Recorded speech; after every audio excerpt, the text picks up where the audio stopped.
Assalamualaikum warahmatullahi wabarakatuh. Perkenalkan, nama saya Diva Mameru dengan NIM 23 10 91 20 53. Dalam kesempatan kali ini saya akan membawakan sebuah topik, yaitu penyalahgunaan platform digital untuk melakukan kejahatan digital. Bentuk-bentuk penyalahgunaan digital untuk kejahatan seksual mencakup: yang pertama, penyebaran konten pornografi anak. Penggunaan platform untuk berbagi, menyimpan atau mendistribusikan gambar atau video pornografi yang melibatkan anak di bawah umur. 2. Perundingan online atau cyberbullying. Menggunakan platform digital untuk melecehkan, menghina atau mengancam seseorang secara seksual dengan tujuan membuat korban merasa terintimidasi atau takut. 3. Pemerasan seksual atau sextortion. Memaksa korban untuk memberikan gambar atau informasi pribadi yang intim dengan ancaman penyebaran atau pengungkapan pada orang lain. 4. Grooming atau pemancingan korban. Membangun hubungan online dengan tujuan menarik anak di bawah umur atau remaja agar terlibat dalam aktivitas seksual. 5. Prostitusi online. Memanfaatkan platform digital untuk memfasilitasi perdagangan atau pemesanan layanan seksual. Faktor-faktor yang mendorong seseorang melakukan penyalahgunaan platform digital untuk kejahatan seksual meliputi: yang pertama yaitu anonimalitas.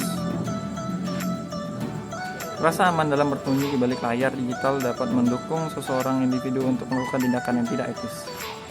Yang kedua, akses mudah. Teknologi memungkinkan akses mudah ke berbagai jenis konten dan korban yang dapat meningkatkan kesempatan untuk melakukan kejahatan. Dan yang ketiga, kurangnya pengawasan. Dalam lingkungan digital, pengawasan terhadap aktivitas individu seringkali lebih sedikit, memungkinkan pelaku melakukan tindakan tanpa sepengetahuan orang lain. 4. Motivasi pribadi. Motivasi seperti keinginan untuk mendapatkan kepuasan seksual atau keuntungan finansial dapat mendorong seseorang untuk mengeksploitasi platform digital. Untuk terhindar dari kejahatan seksual melalui penyalahgunaan platform digital, kita dapat melakukan beberapa hal di bawah ini. Yang pertama, jaga privasi. Hindari membagikan informasi pribadi yang sensitif kepada orang asing di platform online. Dan 2. Periksa pengaturan privasi. Pastikan pengaturan privasi akun media sosial Anda diatur dengan bijak untuk mengontrol siapa yang dapat melihat konten Anda. Ketiga, berhati-hati dalam berinteraksi. Waspadalah terhadap pemanfaatan informasi yang tidak pantas atau perilaku mencurigakan dari orang lain. Keempat, laporkan tindakan mencurigakan.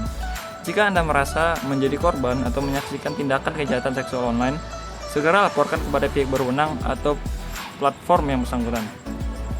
5. Pendidikan dan kesabaran. Tingkatkan pemahaman Anda tentang etika digital dan risiko penyalahgunaan platform untuk kejahatan seksual agar Anda dapat menghindari situasi berbahaya. Sekian dari saya, Diva Mameru. Lebih dan kurangnya, wabillahi taufiq wal hidayah. Wassalamualaikum warahmatullahi wabarakatuh.